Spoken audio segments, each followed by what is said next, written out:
check out the 12 pitfalls every gardener makes and how to avoid them. Save yourself time, money, and headache. Get your copy for free now. Hey guys, how's it going? It's Tate with Backyard Farming Supply, and this is our video on our 2023 spring walkthrough.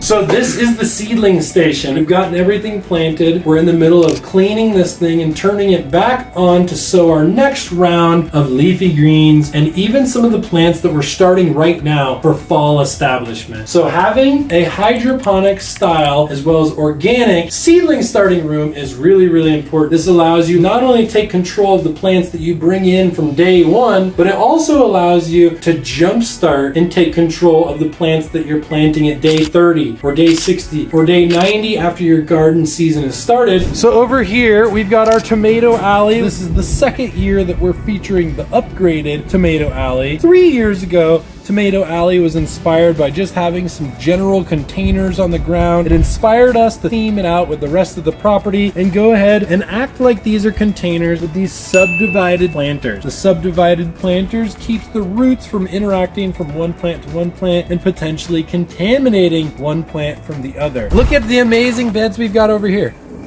Look at all this vibrant growth. No, I'm just joking. This is an area of the garden that we actually did direct seed sowing only. So this first bed will be all okra. The second bed will be a lot of Swiss chard. And this third bed is all kale. This is an essential part to the backyard farming system here at my house. The backyard farm trampoline with the net and the deck.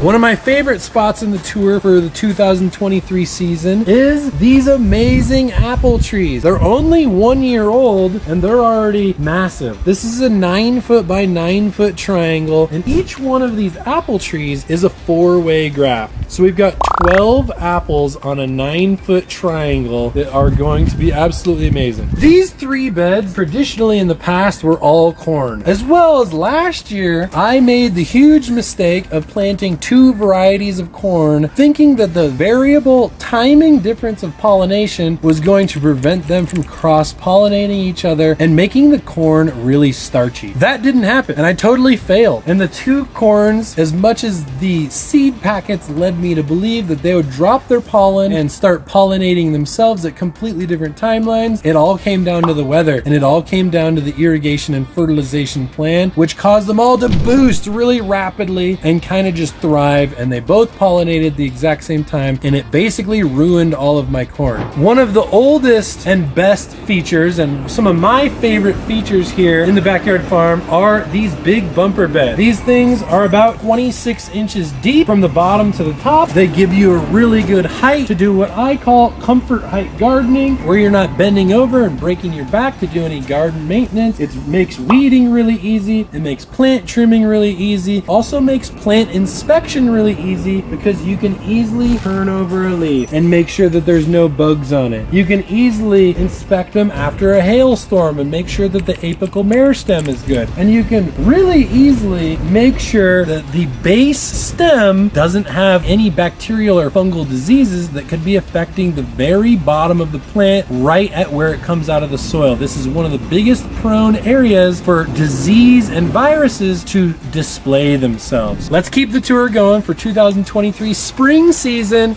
and let's get to one of my favorite features, Climber Tunnel. So this is Climber Tunnel, guys.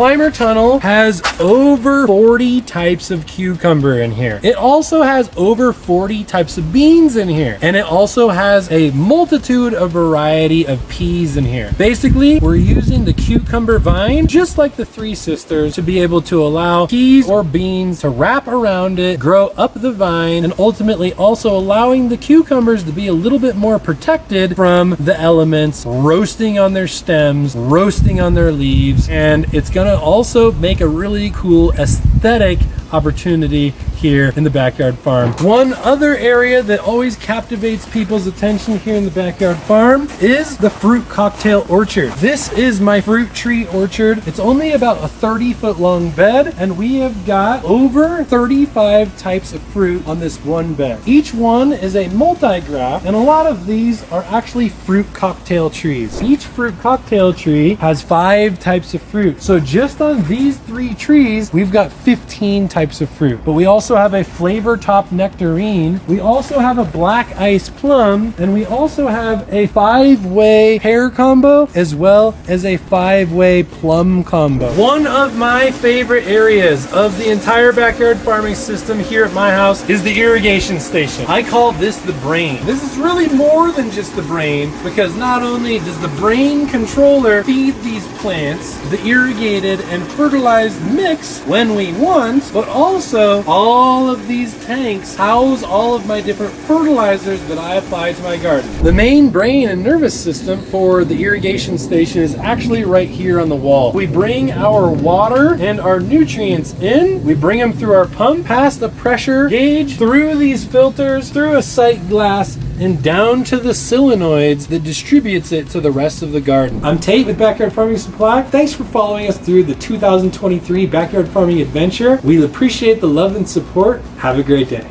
Please like and subscribe. Thanks for the daily family.